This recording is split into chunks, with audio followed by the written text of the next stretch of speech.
Hello. I want to talk to you today as a sometimes former people pleaser.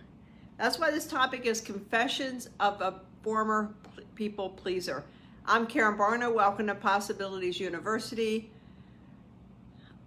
I think a lot of us are people pleasers, and some are more extreme than others. And it's interesting because you can kind of tell by the jobs they have. If they're in a job where, whether it's waitressing or caregiving or, some coaches, and they'll set up this environment where they want to go out of their way to make sure the other person's happy at great expense to themselves. And that's what people pleasers do. If they have $5 in their pocket and somebody asks them for $5, they'll give them the $5. Although that might be their last $5 and they were going to have lunch, it doesn't matter. They made somebody else happy. That people pleasers want to make everybody around them happy while making themselves not so happy. And if you're a people pleaser, you really have to dig deep to figure out why it is more important to you to make other people happy than yourself. Because it's kind of counterintuitive. Really, your goal should be to make yourself happy, not at great expense to others. I mean, you don't want to run over people to make yourself happier or bowl over them, but why do you choose to allow other people to be happy? I see it a lot in relationships. People will be married and they'll be like, well, I can't go out and do this because I got to run home and do all this stuff with my husband, and that's awesome. But I'll say, well, what does he do for you? Well, nothing. But I like to give. Well, there's giving and then there's being taken advantage of. There's giving and then there's just hurting yourself. So if you're not getting anything out of being a people pleaser, meaning that every time you do it, you're in constant pain or regret. Maybe I've known people that have racked up a lot of debt because they were so busy taking care of everybody else that when somebody said they wanted to, they needed new clothes for school, you ran out and bought it. Your husband needed a new car, you ran out and bought it. Your next door neighbor needed a new lawnmower, you helped and bought it. You do everything you can to help others be happy. But that takes a toll, because at some point you lose who you are, because you don't know anymore. Because when you giving, you don't know what you want. And it comes to, birthdays or holidays, and people say to you, what do you want? Oh, I don't want anything. Because you're giving everything you have to everybody else. And then you wake up one day and you're like, holy crap, what did I do? You wake up and you're not happy. You wake up and you're depressed. And you look around and you think, where are my friends? Well, you don't have friends, sadly, because all the people that wanted relationships with you, because they weren't looking for something, they weren't looking for you to give them something, they drifted away because they wanted a true back and forth. But you're just a giver. And I know people will say, well, I'm just a caregiver. I have a caregiver spirit. And it's great to have a caregiver spirit. I work in senior housing. I'm surrounded by caregivers.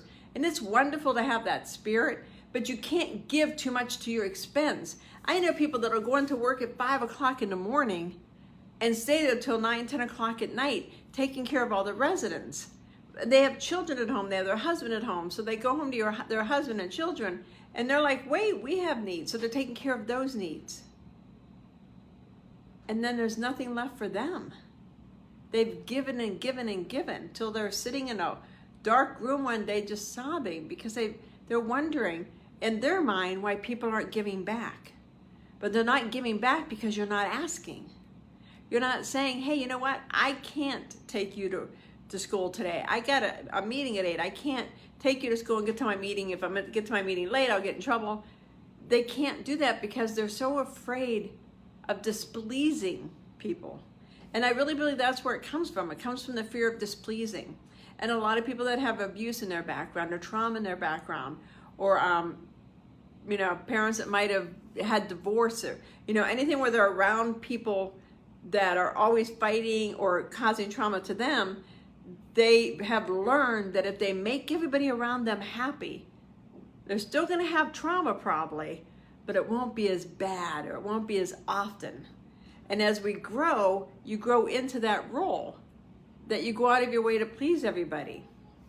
And then, like I say, you wake up one day and you're like, who am I? I can't continue to be like this. I've got to take care of myself. I got to stop running around and taking care of the world. And it's hard at first because when you get asked the first couple times, hey, will you give me a couple bucks for this? Or will you go do this for me? Or will you go run my dry cleaning to the dry cleaners, although you just got home from work and you're exhausted, I need this for tomorrow. All that stuff. When you say no the first couple times, it almost puts you in panic. And it definitely activates the guilt feeling because you feel so guilty because, well, wait a second, I'm supposed to please you. I'm here to please the world because if I don't, I'm going to get hurt. But if you continue to say no and you continue to work with those around you to say, you know, you got to cut me a break here, you guys. I can't keep being like this. I don't want to be this person. And when you work through it, you'll find that eventually when you say no, it'll be a lot easier. Now, when you say no and people give you a dirty look or that you say no and they're like, oh, really? It still creates guilt, but you learn how to get over it. I mean, I get over it now like that. It's like, yeah, whatever. You know, no. The answer's still no. But I mean, when I get pushed, it is hard for me to maintain my boundaries. It's hard for me to say still no because I was a people pleaser for so many years. And the pendulum swings that you can go from, I know some people that go from a people pleaser to just hating people and then back to people pleaser and hating people because they don't know where the middle ground is. And they please and then they get mad. They get mad at the people around them for having them be like that, for making them run around and please them.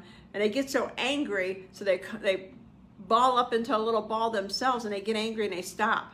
And then everybody around them's like, hey, hey, hey. And then they are able to give more and they start giving more and giving more and giving more again. And it's just a vicious cycle. You really have to make a conscious decision to say, you know what, it's going to be hard to not be a people pleaser. It's going to be hard to put you first. It's going to be hard to say enough is enough. But you can do it. You just have to know that especially at the beginning, for every 2 or 3 steps forward, you're going to take, a step back and then 5 steps forward and then 1 step. And it's going to go on and on until you're able to maintain your ground. It won't be an easy process because, again, if you have trauma of some kind in your life, you're convinced because of how you were raised or how the trauma is, you're convinced that bad things will befall you if you don't please the people, to keep them from being angry, to keep them from whatever. But you're an adult now. You're safe. And if you don't feel safe, then you need to get to an area where you are safe. So you can start taking care of you, where you can please people on your terms. Meaning, you know what? I'm not going to take you shopping today because I have a lot to do. But if you want to wait till next week, sure, I'll take you. I can't go out to dinner with you tonight, but if you want to wait, or, boss, you gave me 20 things to do already. I need to get these done before I can do, the next 20. You got to start setting your boundaries and make these your boundaries, not the people around you, your boundaries. And I promise you'll be so much happier. And you'll be sitting here in a month, 6 months, whatever, doing your video of confessions of a reformed people pleaser. If you have any questions, please reach out to me, put it in Messenger, put it in my Facebook Live. If you're a people pleaser, please put your comments down, say yes or no, yes for yes I am, and no for no I'm not. Sharing is caring. Please share this video with everybody because the more women we can save from being people pleasers, the better off they will be. Have a great day. I'll talk to you guys later. Bye-bye.